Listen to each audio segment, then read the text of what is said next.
كتاب الله للأرواح نور تنال به السعادة والسرور إلى درب الهدى والخير يهدي وللجنة. ونعوذ بالله من شرور أنفسنا ومن سيئات أعمالنا. من يهده الله فلا مضل له ومن يضلله فلا هادي له. وأشهد أن لا إله إلا الله وحده لا شريك له. وأشهد أن محمدًا عبده ورسوله أرسله بالحق بشيرا ونذيرا وداعيا إلى الله بإذنه وسراجا منيرا. أما بعد فإن خير الحديث كتاب الله وخير الهدي هدي محمد صلى الله عليه وسلم وشر الأمور محدثاتها وكل محدثة بدعة وكل بدعة ضلالة وكل ضلالة في النار. فأعوذ بالله السميع العليم من الشيطان الرجيم. يا أيها الذين آمنوا اتقوا الله حق تقاته ولا تموتن إلا وأنتم مسلمون. يا أيها الناس اتقوا ربكم الذي خلقكم من نفس واحدة وخلق منها زوجها وبث منهما رجالا كثيرا ونساء واتقوا الله الذي تساءلون به والأرحام إن الله كان عليكم رقيبا. يا أيها الذين آمنوا اتقوا الله وقولوا قولا سديدا يصلح لكم أعمالكم ويغفر لكم ذنوبكم ومن يطع الله ورسوله فقد فاز فوزا عظيما. أما بعد قال الله تبارك وتعالى في محكم التنزيل أعوذ بالله من الشيطان الرجيم. يا أيها الذين آمنوا أطيعوا الله وأطيعوا الرسول ولا تبطلوا أعمالكم. حاضرین جمعہ، بزرگوں، عزیزوں، دوستوں، قابل احترام، عزت و عفت مآب پردہ نشین خواتین اسلام، سب سے پہلے ہر طرح کی کبریائی و بڑائی، ہر طرح کی بزرگی و برتری اسی اللہ وحدہ لا شریک کے لیے ہے کہ جس کے علاوہ اس پوری کائنات میں کوئی معبود برحق نہیں، اور جس اکیلے اللہ رب العالمین نے اس پوری کائنات کو بغیر کسی مثال و مدد کے پہلی مرتبہ پیدا فرمایا. سبحان اللہ و بحمدہ سبحان اللہ العظیم.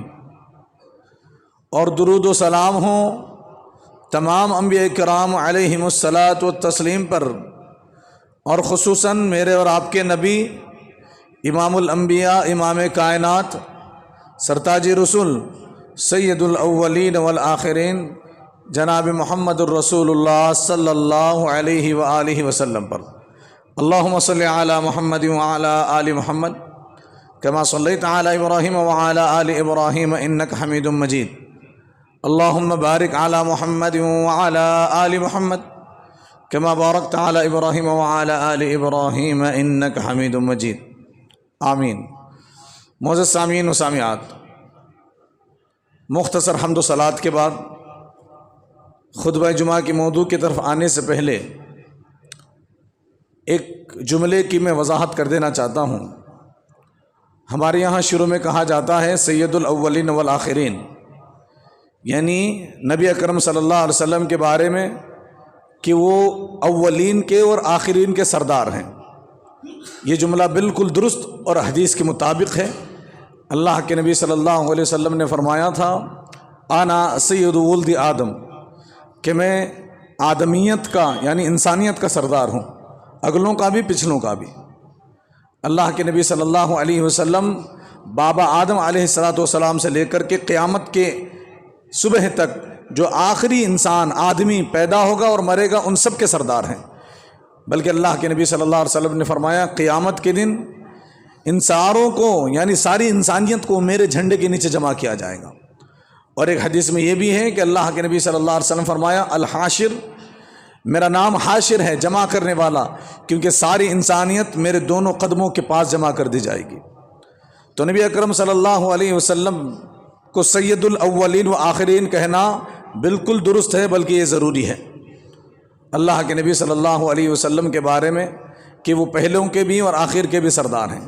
کچھ لوگوں کو غلط فہمی یہ ہے کہ یہ بدعتی حضرات، مشرک حضرات اس طرح کے جملے کہتے ہیں، تو اس میں کوئی حرج کی بات نہیں، بات اپنی جگہ درست ہے اور صحیح ہے، احادیث کے مطابق تو وہ کہا جا سکتا ہے۔ جیسے اللہ کے نبی صلی اللہ علیہ وسلم جب مدینہ آئے تھے تو یہودیوں کو روزہ رکھتے ہوئے دیکھا تھا، اللہ کے نبی صلی اللہ علیہ وسلم نے بھی اسی وجہ سے روزہ رکھا، وجہ بھی وہی تھی۔ پوچھا کیوں رکھتے ہو؟ تو کہا کہ موسیٰ کو نجات ملی تھی، تو کہنے لگے کہ میں زیادہ حق رکھتا ہوں موسیٰ کے اوپر، میں بھی روزے رکھوں گا، اور اپنی امت کو بھی حکم دیا۔ تو اس میں کوئی حرج کی بات نہیں۔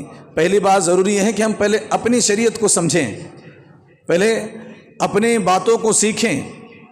یہ نہیں ہونا چاہیے کہ ایک بات سن لی، اس کے بارے میں کچھ بھی معلوم نہیں، نہ ہی معلومات کرنے کی کوشش کی، بس لوگوں میں ادھر سے ادھر باتوں کو بنانا شروع کر دیا اور لوگوں میں پھیلانا شروع کر دیا کہ یہ غلط ہے، وہ غلط ہے، ساری زندگی اسی میں برباد ہو جائے۔ تو سید الاولین والآخرین اپنی جگہ بالکل درست ہے۔ آج کا جو جمعہ کا موضوع ہے وہ ہے زکوٰۃ الفطر، یعنی صدقہ فطر، اور ہماری زبان میں اس کو کیا کہتے ہیں، فطرہ یا فطرانہ، اور کچھ عید کے آداب انشاءاللہ العزیز میں آپ کے سامنے رکھنا چاہوں گا۔ زکوٰۃ الفطر یعنی صدقہ فطر، فطرانہ جس کو ہم کہتے ہیں، اس کے تعلق سے آئیے پہلے ایک حدیث سنتے ہیں جس کو امام بخاری رحمۃ اللہ علیہ نے اپنی صحیح میں سیدنا عبداللہ ابن عمر رضی اللہ عنہما سے روایت نقل کی ہے۔ حدیث کا نمبر 1503 ہے، 1503 1503 میں یہ حدیث موجود ہے۔ عبداللہ ابن عمر رضی اللہ عنہما فرماتے ہیں فرض رسول اللہ صلی اللہ علیہ وآلہ وسلم زکوٰۃ الفطر، رسول اللہ صلی اللہ علیہ وآلہ وسلم نے صدقۃ الفطر کو فرض قرار دیا ہے، اور رسول اللہ نے فرض قرار دیا ہے، اس کا مطلب اللہ ہی نے فرض قرار دیا ہے، کیونکہ یہ فیصلہ خود اللہ نے کیا ہے۔ قرآن میں فرمایا وَمَن يُطِعِ الرَّسُولَ فَقَدْ أَطَاعَ اللَّهَ، جس نے رسول کی اطاعت کی گویا اس نے اللہ ہی کی اطاعت کی، اور یہ بھی کہہ دیا وَمَا يَنطِقُ عَنِ الْهَوَىٰ إِنْ هُوَ إِلَّا وَحْيٌ يُوحَىٰ، کہ محمد الرسول اللہ صلی اللہ علیہ وآلہ وسلم اپنی مرضی سے کبھی کچھ کہتے ہی نہیں ہیں، وہ جو بھی کہتے ہیں اللہ رب العالمین کی طرف سے ان کے اوپر وحی ہوتی ہے، اور وہ اسی وحی کو لوگوں پہ بیان کرتے ہیں۔ تو اللہ کے نبی صلی اللہ علیہ وسلم نے فرض کیا، اس کا مطلب اللہ ہی نے فرض کیا۔ فرماتے ہیں کہ صدقہ فطر اس کو فرض قرار دیا گیا، صاع من تمر، ایک سا کھجور، او صاع من شعیر، یا ایک سا جو، علی العبد غلام پر بھی، والحر آزاد پر بھی، والذکر مرد پر بھی، والانثی عورت پر بھی، والصغیر چھوٹے پر بھی، والکبیر بڑے بوڑھے پر بھی، من المسلمین مسلمانوں میں کے مسلمان طبقے کے ہر انسان پر زکوٰۃ الفطر فرض ہے، صدقہ فطر فرض ہے۔ یعنی جیسے ہم جو فرض زکوٰۃ ہے، واجب زکوٰۃ ہے، اس کے بارے میں کہتے ہیں کہ یہ صاحب نصاب ہونا چاہیے، اور حولان حول یعنی 1 سال کا گزرنا ضروری ہے، تب جا کر کے اس پر زکوٰۃ فرض ہوتی ہے۔ لیکن یہ صدقہ فطر جس کو حدیث میں زکوٰۃ الفطر کہا گیا ہے، یہ ہر ایک پر فرض ہے، اس کے لیے مالدار اور غریب کی کوئی تمیز اور کوئی فرق نہیں، سب پر فرض ہے، یہاں تک کہ فرمایا کہ غلام پر بھی فرض ہے، آزاد پر بھی فرض ہے۔ فرماتے ہیں مسلمانوں میں سے ہر ایک پر، مرد و عورت پر یہ زکوٰۃ الفطر واجب ہے۔ وَأَمَرَ بِهَا أَن تُؤَدِّيَ قَبْلَ خُرُوجِ النَّاسِ إِلَى الصَّلَاةِ، عبداللہ ابن عمر رضی اللہ عنہ فرماتے ہیں کہ اللہ کے نبی صلی اللہ علیہ وآلہ وسلم نے اس کے ادا کرنے کا حکم دیا عید کی نماز سے پہلے، یعنی عید الفطر کی نماز سے پہلے حکم دیا ہے رسول اللہ صلی اللہ علیہ وسلم نے کہ اس کو عید الفطر کے نکلنے سے پہلے ادا کر دیا جائے، نماز سے پہلے ہی، نماز کے بعد نہیں، اس کی اجازت نہیں ہے۔ تو یہاں 3 باتیں معلوم ہوئیں۔ پہلی بات تو یہ ہے کہ اللہ کے نبی صلی اللہ علیہ وسلم نے زکوٰۃ الفطر 1 سا مقرر کی ہے۔ 1 سا جو آج کے حساب سے تقریباً 2.5 کلو ہوتا ہے، 2.5 کلو ہی آپ سمجھ لیں۔ اگر اس سے کوئی بندہ زیادہ بھی دیتا ہے تو کوئی حرج کی بات نہیں، لیکن اس سے کم نہیں ہونا چاہیے۔ دوسری بات یہ معلوم ہوئی کہ یہ اناج سے متعلق ہے، ہر وہ اناج جس کو ہم کھاتے ہیں، جیسے کہ دوسری حدیث میں سیدنا ابو سعید خدری رضی اللہ عنہ نے اس کی وضاحت بھی کی، فرمایا کہ ہم اللہ کے نبی صلی اللہ علیہ وسلم کے زمانے میں ہمارا کھانا یہی ہوتا تھا، جو وغیرہ، اور اسی کے ذریعے ہم زکوٰۃ دیتے تھے۔ تو اناج کی جتنی قسمیں ہیں جو ہم کھا سکتے ہیں، جو کھاتے ہیں، ان میں زکوٰۃ نکالی جائے گی، اناج بھی، اور اناج کے علاوہ کچھ اور چیزیں بھی جو آگے کی حدیث میں آئیں گی۔ تو ان میں فطرہ نکالنا چاہیے ایک آدمی کی طرف سے تقریباً 2.5 کلو یا 2.5 کلو، آپ سمجھیں 2.5 kg ایک آدمی کی طرف سے، 2.5 کلو ایک آدمی کی طرف سے، مرد ہو یا عورت، بچہ ہو یا بوڑھا۔ اور تیسری بات اس حدیث سے یہ معلوم ہوئی کہ اس کا وقت جو ہے وہ عید کی نماز سے پہلے پہلے ہے۔ شروع کب کرنا چاہیے؟ چاند رات کے دن، عید کا چاند نظر آ گیا، وہاں سے صدقۃ الفطر ادا کر دینا شروع کر دینا چاہیے، اور عید کی نماز سے پہلے اس کا آخری وقت ہے۔ عید کی نماز کو نکل گئے یا نماز ہو چکی، پھر اس کے بعد اجازت نہیں۔ آئیے ایک اور حدیث سنتے ہیں جس کو امام بخاری رحمۃ اللہ علیہ نے اپنی صحیح میں سیدنا ابو سعید خدری رضی اللہ عنہ سے روایت نقل کی ہیں۔ حدیث کا نمبر 1506 ہے، 1506 میں یہ حدیث موجود ہے۔ فرماتے ہیں کننا نخرج زکاۃ الفطر صاعا من طعام او صاعا من شعیر او صاعا من تمر او صاعا من عقط او صاعا من زبیب۔ فرماتے ہیں کہ ہم اللہ کے نبی صلی اللہ علیہ وسلم کے زمانے میں زکاۃ الفطر نکالا کرتے تھے اناج میں سے 1 سا، اناج یعنی چاول، گیہوں، جوار، باجرہ، جس کو ہم استعمال کرتے ہیں، مکہ یعنی مکئی کا بھٹے کے دانے، یہ جو اناج کے طور پر استعمال کرتے ہیں۔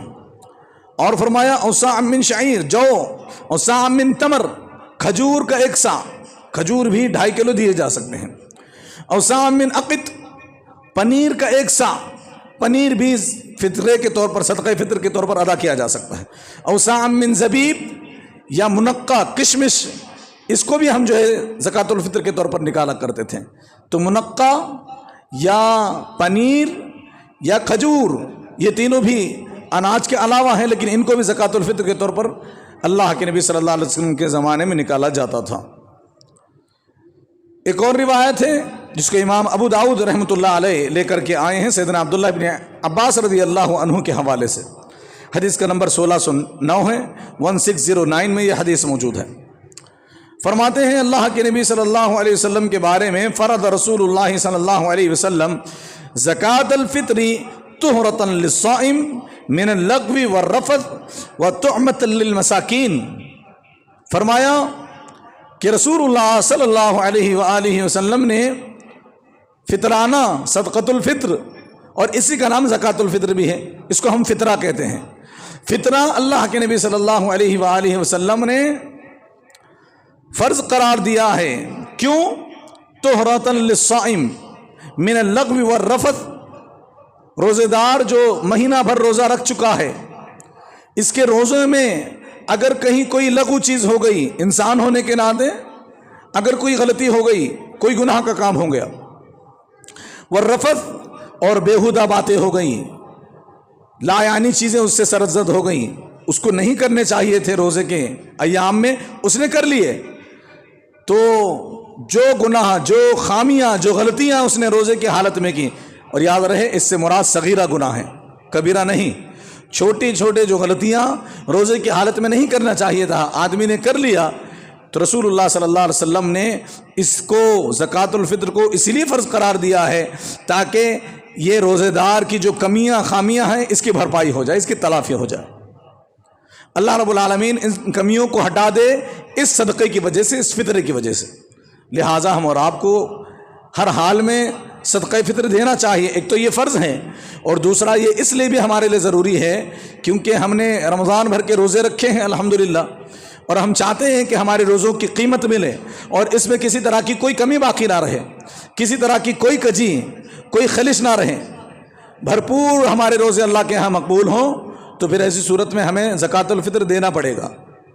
زکوٰۃ الفطر ادا کریں گے تو ہماری کوتاہیوں کو اللہ رب العالمین اس فطرے کی وجہ سے معاف کر دے گا.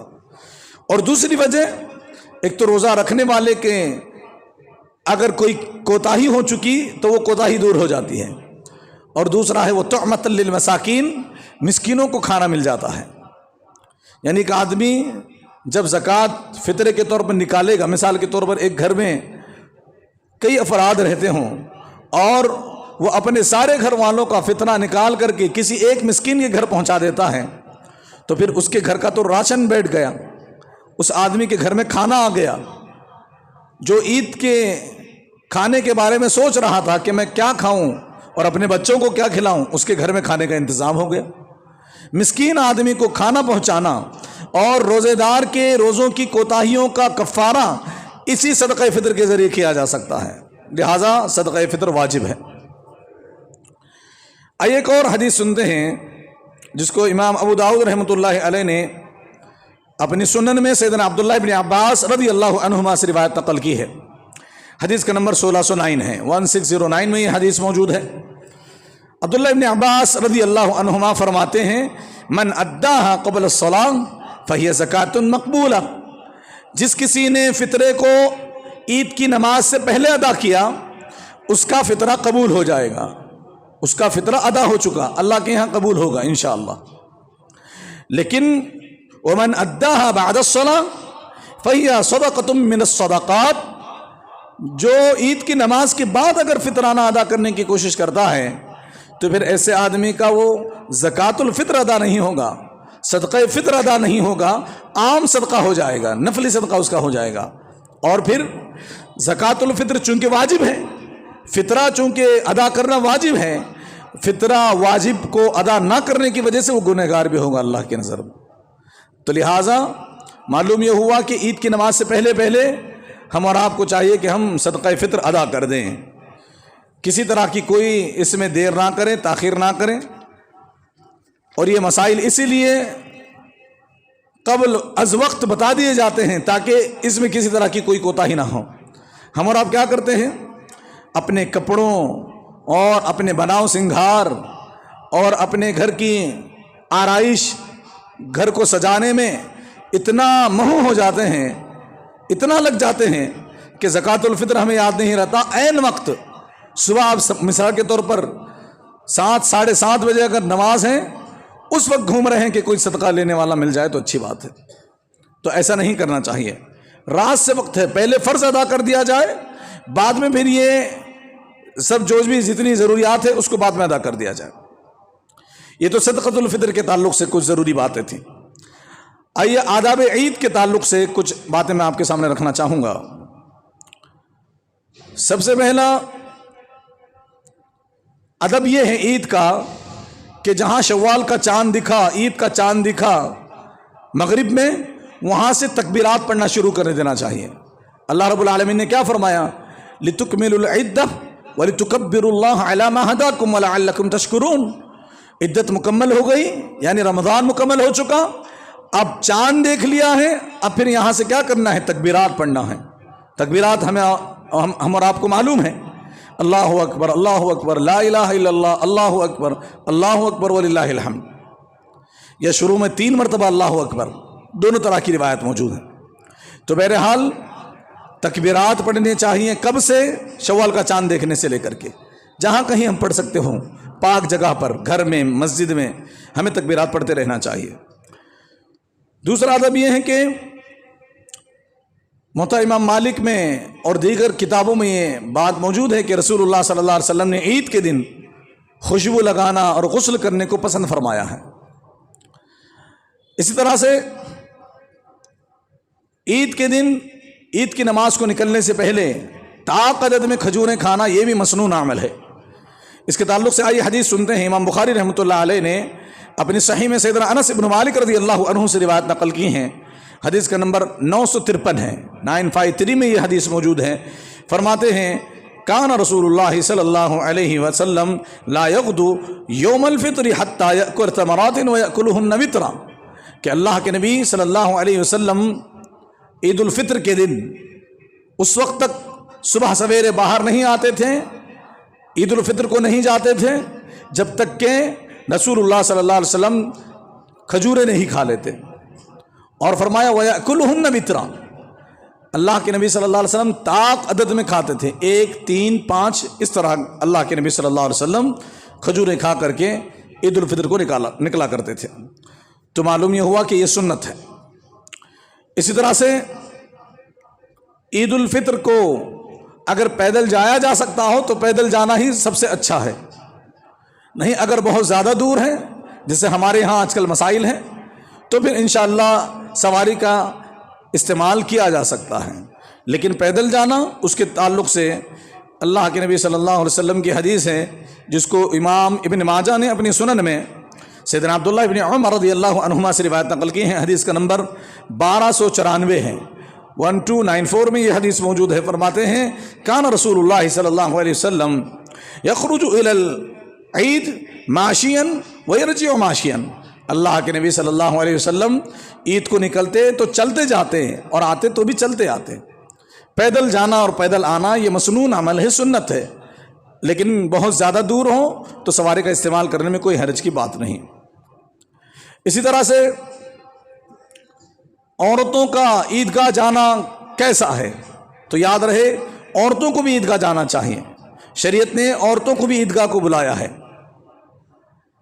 ایک حدیث سنتے ہیں، اس کے بعد کچھ وضاحت میں آپ کے سامنے رکھنا چاہوں گا۔ امام بخاری رحمۃ اللہ علیہ نے اپنے صحیح میں سیدہ ام عطیہ رضی اللہ عنہا سے روایت نقل کی ہیں، حدیث کا نمبر 974 ہے، 974 میں یہ حدیث موجود ہے۔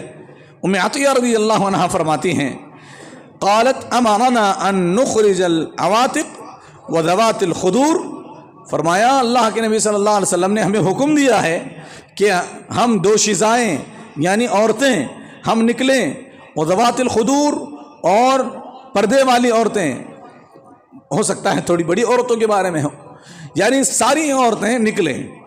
اور سیدہ حفصہ رضی اللہ عنہا کی روایت میں مزید الفاظ یہ ہیں العواتق وذوات الخدور، عورتیں پردے والی عورتیں، برقعے والی عورتیں، وَيَعْتَزِلْنَ الْحُيَّ وَالْمُصَلَّى، فرماتے ہیں اور حیض والی عورتیں ہمارے مصلی سے دور رہیں، باز رہیں۔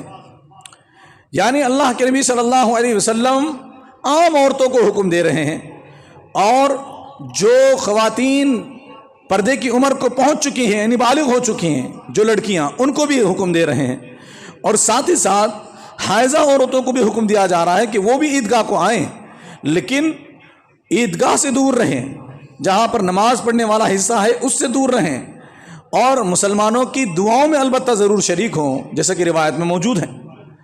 اللہ کے نبی صلی اللہ علیہ وسلم نے حائضہ عورتوں کو بھی عیدگاہ جانے کا حکم دیا، بلکہ ایک دوسری حدیث میں یہ واضح ہے کہ اگر کسی عورت کے پاس چادر نہ ہو پردہ کرنے کے لیے تو وہ اپنی بہن کی چادر میں پردہ کر کے اس کے ساتھ آئے، یا پھر وہ اس سے شیئر کرے۔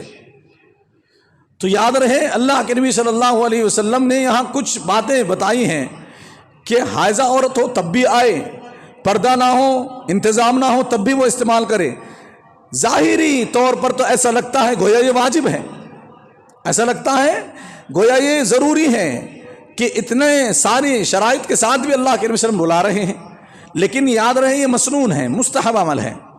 اگر عورتیں نہیں جاتی تو اس میں ان کو گناہ نہیں ہوتا، لیکن ہمارے یہاں ایک عجب غلط فہمی ہے لوگوں میں۔ لوگ جو ہیں، ایک تو یہ حدیث ہے بخاری شریف کی، اس کے علاوہ بھی احادیث ہیں، جو یہ مانتے ہیں کہ اللہ کے نبی صلی اللہ علیہ وسلم نے جانے کا حکم دیا، اور ساتھ ہی ساتھ وہ حدیث پیش کرتے ہیں جس میں اللہ کے نبی صلی اللہ علیہ وآلہ وسلم نے یہ بھی بیان فرمایا کہ عام نمازوں کے بارے میں، عید کی نماز کے بارے میں نہیں، عام نمازوں کے بارے میں کہ عورت کا اس کے گھر میں نماز پڑھنا بہتر اور افضل ہے۔ لوگ یہ دلیل لے کر کے آتے ہیں۔ پہلی بات تو اس میں عید کا ذکر نہیں، جبکہ اس حدیث میں عید کا ذکر ہے، اس حدیث میں عید کا ذکر نہیں، وہ تو عام نمازوں کے بارے میں ہے۔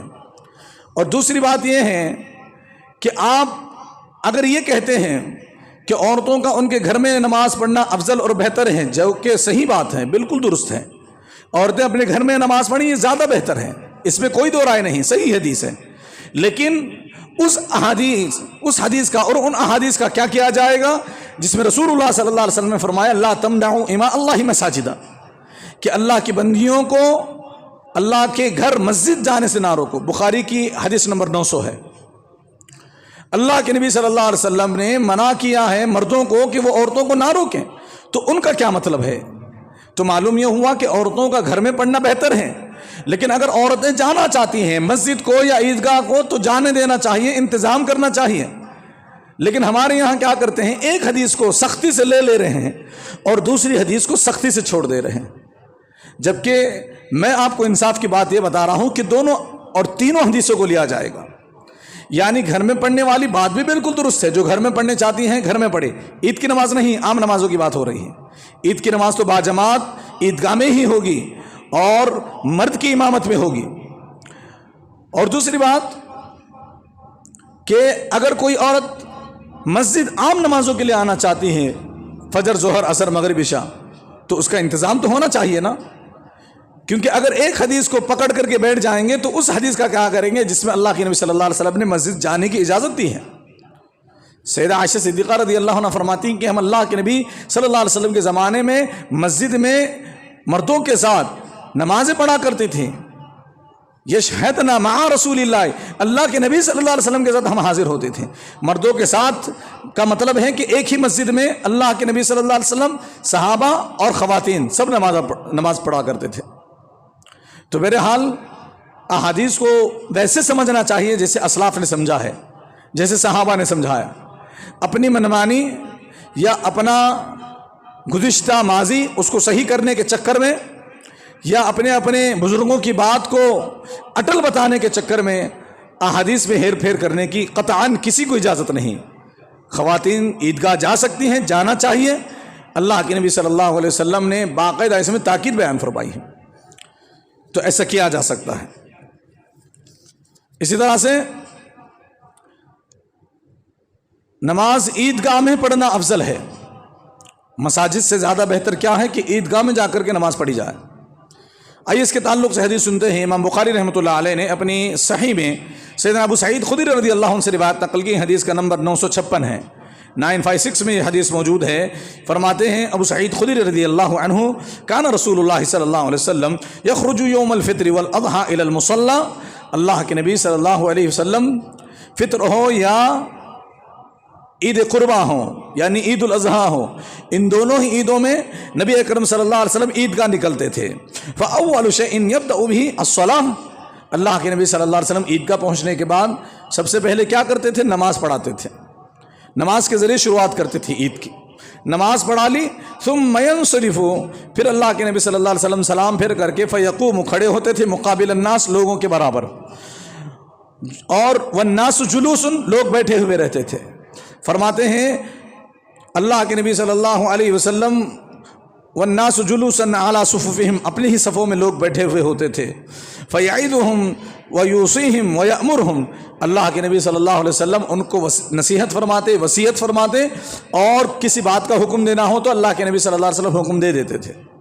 کوئی لشکر نکالنا ہوتا تو لشکر کی روانگی کرتے، کسی طرح سے انتظامی امور میں کوئی معاملہ ہوتا، کسی پر بات کرنی ضروری ہوتی تو مسلمانوں کے سامنے اس مسئلے پر بات کرتے۔ تو اللہ کے نبی صلی اللہ علیہ وسلم پہلے نماز پڑھاتے اور اس کے بعد پھر خطبہ ارشاد فرماتے، لوگوں کو نصیحت فرماتے اور لوگوں کے معاملات کو درست کرتے۔ اسی طرح سے نماز عید سے پہلے یا نماز عید کے بعد کوئی نفل نماز نہیں ہے۔ امام بخاری رحمۃ اللہ علیہ نے اپنے صحیح میں سیدنا عبداللہ بن عباس رضی اللہ عنہما سے روایت نقل کی ہے، حدیث کا نمبر 979 ہے، 989 میں یہ حدیث موجود ہے۔ فرماتے ہیں ان النبی صلی اللہ علیہ وسلم خرج یوم الفطر فصلی رکعتین، اللہ کے نبی صلی اللہ علیہ وسلم فطر کے لیے نکلے یعنی عید الفطر کے لیے نکلے تو اللہ کے نبی صلی اللہ علیہ وسلم نے 2 رکعت نماز پڑھائی، لم یصلی قبلها ولا بعدها، ان 2 رکعت عید کے علاوہ اللہ کے نبی صلی اللہ علیہ وسلم نے اس سے پہلے بھی کوئی نماز نہیں پڑھائی، اس کے بعد بھی کوئی نماز نہیں پڑھائی۔ تو کوئی اس طرح کی ہوشیاری نہ کرے کہ عیدگاہ پہنچا ہے اور جا کر کے وہاں پر نوافل پڑھ رہے ہیں 2 رکعت کر کے، اس کی اجازت نہیں، بلکہ وہ سیدنا علی رضی اللہ عنہ کا اثر ہمیں معلوم ہونا چاہیے کہ ایک مرتبہ ایک آدمی عید کی نماز سے پہلے اٹھ کر کے 2 رکعت نماز پڑھ رہا تھا۔ سیدنا علی رضی اللہ عنہ نے نماز کے بعد اسے ٹوکا، کہا کہ یہ تو نے غلط کیا ہے، ہو سکتا ہے کہ یہ نماز تیرے لیے تباہی کا سبب بن جائے۔ اس نے کہا امیر المومنین اتنا سخت فتویٰ؟ تو سیدنا علی رضی اللہ عنہ نے فرمایا اس لیے کہ اللہ کے نبی صلی اللہ علیہ وسلم نے عیدگاہ میں عید سے پہلے یا عید کے بعد کوئی نماز نہیں پڑھی سوائے 2 رکعت عید کی۔ تو اس طرح سے ہمیں سنت کے مطابق عید گزارنی ہے اور سنت کے مطابق اللہ رب العالمین سے امید بھی رکھنی ہے کہ اللہ رب العالمین ہمیں اس کا اجر بھی دے گا۔ یاد رہے عید کے ایام میں تفریح، سیر و سیاحت کی تو اجازت ہے، کسی حد تک گھومنے پھرنے اور خوشیاں منانے کی بالکل اجازت ہے۔ کیوں؟ کیونکہ یہ عید مسلمانوں کا تہوار ہے۔ اللہ کے نبی صلی اللہ علیہ وسلم حضرت ابو بکر صدیق رضی اللہ عنہ کو، حضرت عمر رضی اللہ عنہ کو کہتے تھے کہ یہ ہر قوم کا ایک تہوار ہوتا ہے، ہمارا تہوار یہ ہے، اس میں خوشیاں منانے دو، اس میں آزادی ہے، لیکن آزادی کس حد تک؟ شریعت کے دائرے میں۔ شریعت کو، حدود کو پھلانگ کر کے ہم خوشیاں نہیں منا سکتے۔ یعنی کوئی شخص عید کے دن منکرات کا ارتکاب، ان چیزوں کا جو اللہ کو ناپسند ہو، جو شریعت میں منع کر دیا گیا ہو، ان کا ارتکاب نہ کرے۔ کپڑا اپنے ٹخنوں سے نیچے نہ لٹکائے، جو لوگ سلوا رہے ہیں، جو سلوا چکے ہیں، اللہ کے واسطے اس کو کاٹ لیں ٹخنوں کے اوپر اور پھر اسی طرح کا اس کو رہنے دیں۔ اور عید کے بہانے سے نامحرموں سے مصافحہ کرنا، غیر محرم عورتوں سے مصافحہ کرنا، خالہ کی، ماموں کی، پھوپھو کی، چاچا کی بیٹی کے نام پر، یاد رکھیے یہ حرام ہے۔ یا اسی طریقے سے عورتوں کا بے پردہ گھومنا، برقعے سے نقاب ہٹا دینا، آج عید ہے نا، اپنے کپڑے دکھانا، یاد رہے اس کی اجازت نہیں۔ نامحرموں کو اپنا لباس یا اپنا چہرہ دکھانے کی اجازت نہیں۔ اسی طرح سے رشتوں اور حقوق کا خیال نہ رکھنا، یہ بھی جائز نہیں۔ عید کا دن ہے تو عید کے دن زیادہ سے زیادہ کثرت سے ہم کوشش یہ کریں جس طرح سے ہم اور آپ خوش ہیں، ہمارے وہ رشتہ دار و ہمارے دوست و احباب جو غریب مسکین ہیں ان کا بھی خیال رکھیں، اور خصوصی طور سے رشتہ دار جو ہم سے ناراض بیٹھے ہیں ان کو جا کر کے ملیں اور ان کو منانے کی کوشش کریں۔ اللہ رب العالمین ہم سب کو بتائے گئے آداب اور بتائے گئی احادیث پر عمل کرنے کی توفیق عطا فرمائے۔ آمین و صلی اللہ علی نبینا محمد۔